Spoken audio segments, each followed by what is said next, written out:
Los Angeles has always been a city where people speak up. When people feel hurt, ignored, or treated unfairly, they take to the streets. Protests in LA are not new. They come from pain, anger, hope, and the need to be heard.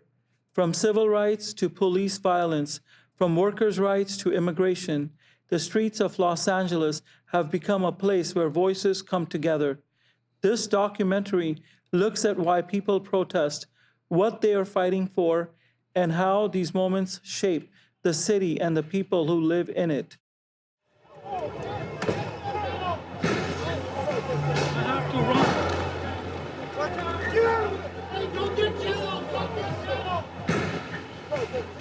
I just had to run from where I was filming because a lot of tear gas was fired.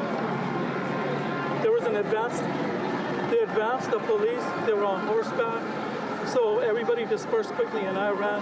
So basically we're here because this is very personal to us since our parents are immigrants. It matters a lot to us, the way that they're being terrorized all throughout the country. So we want to just come and voice how painful it is to see that and how we disagree with what's going on. And we need it to stop. And at the end of the day, we don't need ICE here.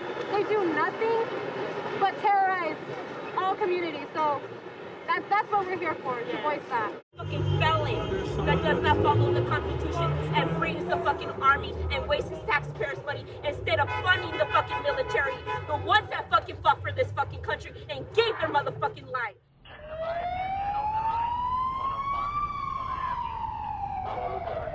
Since this is the last speech that I will give as president, I think it's fitting to leave one final thought, an observation about a country which I love. It was stated best in a letter I received not long ago. A man wrote me and said, "You can go to live in France, but you cannot become a Frenchman. You can go to live in Germany or Turkey or Japan, but you cannot become a German, a Turk, or Japanese. But anyone from any corner of the earth can come to live in America and become an American." I just think it's so sick what this administration is doing and what America has done for generations as a whole to our people. My parents came here over 30 years ago and they've done nothing but work hard for me and my family. All of our families, all they do is work hard, and it's sick that this country thinks it's okay to just rip families apart that have done nothing but provide for this country and for their families.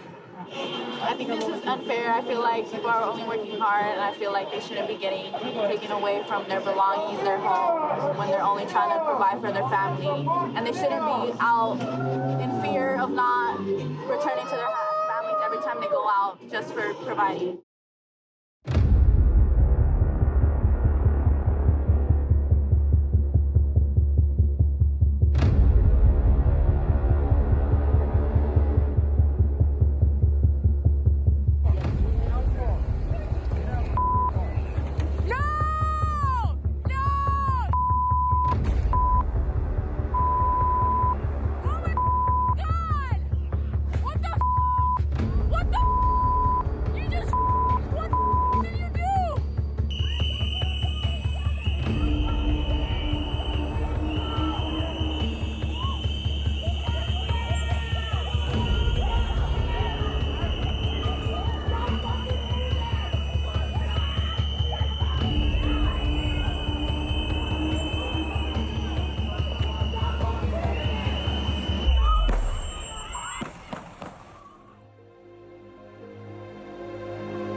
In the heart of Los Angeles, voices rose not out of anger, but out of a need to be heard.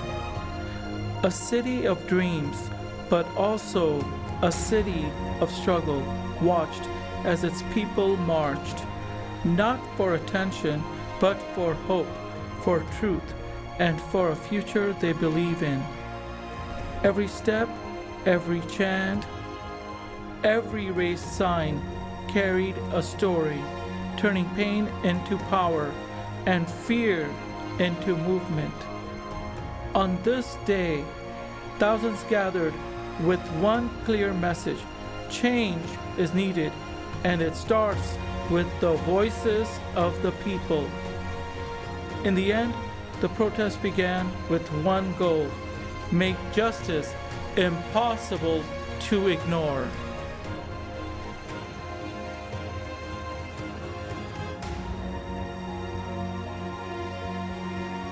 Yes, the torch of Lady Liberty symbolizes our freedom and represents our heritage, the compact with our parents, our grandparents, and our ancestors. It is that lady who gives us our great and special place in the world. For it's the great life force of each generation of new Americans that guarantees that America's triumph shall continue unsurpassed into the next century and beyond. Other countries may seek to compete with us, but in one vital area, as a beacon of freedom and opportunity that draws the people of the world, no country on earth comes close. This, I believe, is one of the most important sources of America's greatness. We lead the world because, unique among nations, we draw our people, our strength, from every country and every corner of the world.